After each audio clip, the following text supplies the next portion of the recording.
Hey guys, what's going on? It's me, Lilly again, and today I'm going to check the gas price, gas and diesel. And right now the diesel price is at 1.91, so it's only 3 cents less expensive than last time. So it seems as if we have reached a plateau and the price is not increasing anymore, which is a good thing for now, but still almost 2 euros per liter is a lot of money. Yeah, so while here in Austria prices go up, gas, diesel, natural gas, other countries like Hungary take action and put a cap on petrol and diesel prices. The war with Iran is driving up fuel prices. The Hungarian government is now capping prices. So Hungary is taking care of its citizens, while the prices here in other European countries are soaring. More than half of the diesel and gas and petrol prices are actually taxes. So it's in Austria we have the mineral oil tax, we also have the CO2 tax on those fuels, and also we have a value added tax, which is 20%. So altogether it's more than 50%. So it's really crazy how much the governments here in Europe have increased actually their tax revenues because the price of gas, natural gas, diesel, petrol is going through the roof. The situation in Germany is more dramatic than ever before. The German economy faces massive challenges, job losses, high energy costs and stagnant growth. The economic forecasts are all very bleak, especially in the international comparison. Then also fuel prices in Germany are disproportionately high. The German Automobile Club is saying that fuel prices are too high in comparison with other European countries.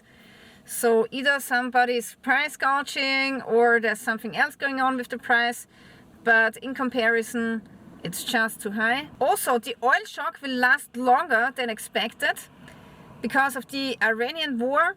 Capacity is lost forever. So you have to imagine 20% of the global trade, natural gas, oil is going through the Strait of Hormuz, and now those ships have to take a different route which takes 3 times longer. So basically you're losing like 3 times the capacity that you could transport, and that's of course really bad, especially in times where we have an energy crisis in Europe. A bitter realization is dawning on the stock markets. Even if Donald Trump ends the Iran war tomorrow, its consequences will be felt for at least weeks and months. In the worst case scenario, it could permanently drive up global energy prices. Just hours after the first bombs fell in Tehran, the British bank Barclays issued a grim forecast to its clients. The outcome was completely uncertain and the oil markets could face their worst fears. Barclays and other banks see the oil price reaching $150 before the end of the month. Because stock market investors have underestimated the dangers of the oil shock, they bet on a swift end to the Iran war, ignoring the long-term consequences. But now it's becoming increasingly clear this may not just be a short-term price spike. The Wall Street Journal is calling the supply shortage the worst energy crisis since the 1970s. Most importantly, it will have long-term consequences for energy prices, even if Donald Trump ends this attack on Iran tomorrow. So now here comes the thing, guys. The longer the war lasts, the worse the damages becomes. Also, it doesn't only grow linearly, but exponentially. Every additional week of blockade generates higher costs than the week before. This is because Iran is not only destroying more and more oil facilities in the region, but the producers themselves are also reducing output because their storage facilities are overflowing. It wasn't just the worst case scenario, it's an unimaginable scenario. The fact that the Strait of Hormuz is now actually blocked could change the risk assessment in global markets in the long term. Even if the war ends tomorrow, the long-term damage has already been done. The production shutdown cannot be quickly reversed.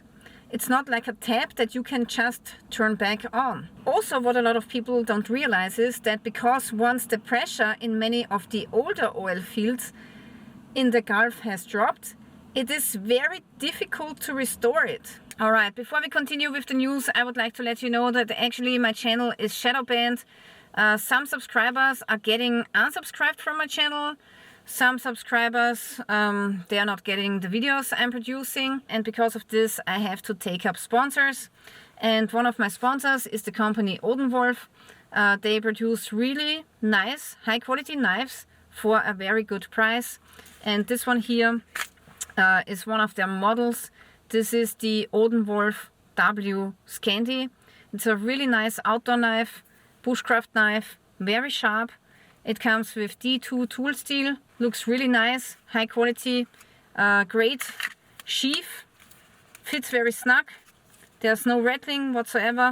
So if you're interested in this knife, you can get it by clicking on my affiliate link, and with my discount code Lilly10 you will get a 10% discount. So if you want to support my channel, this is the best way to do it. While the war in Iran is going on, Germany has realized that actually shutting off all of their nuclear plants was a big mistake. So now they are scrambling to build new nuclear plants, and the plan is to build smaller nuclear plants. After years of skepticism, the continent is experiencing a nuclear energy comeback.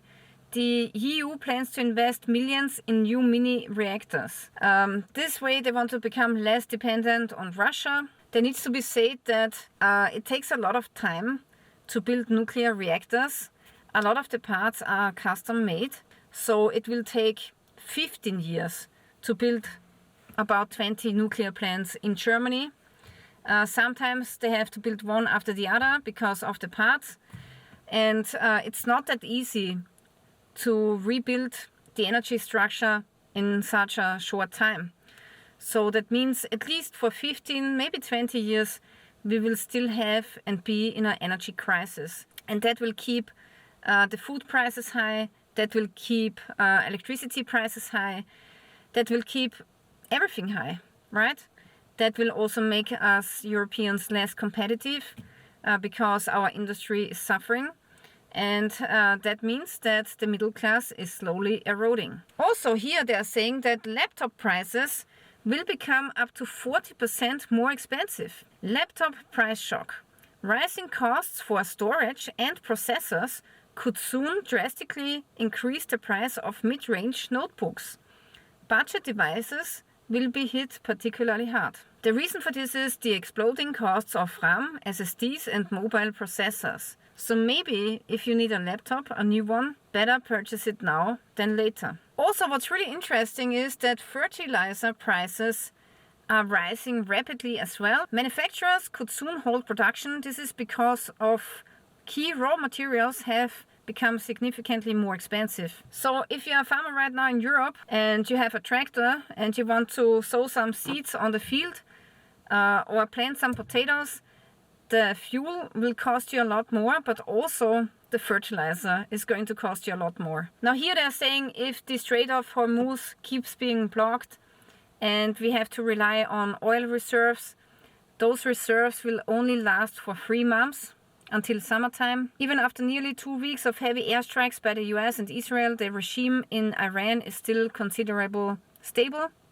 Attacks on oil tankers and fuel depots in the Middle East are keeping oil prices high. The head of the German Institute for Economic Research warns that in a worst-case scenario, global oil reserves would only last until summer. In Germany, advisors to the wealthy are demanding gas fracking finally be allowed in Germany.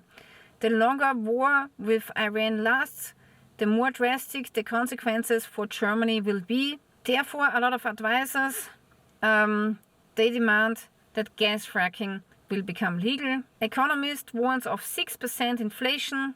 The Iran war could drive inflation in Germany up to 6%.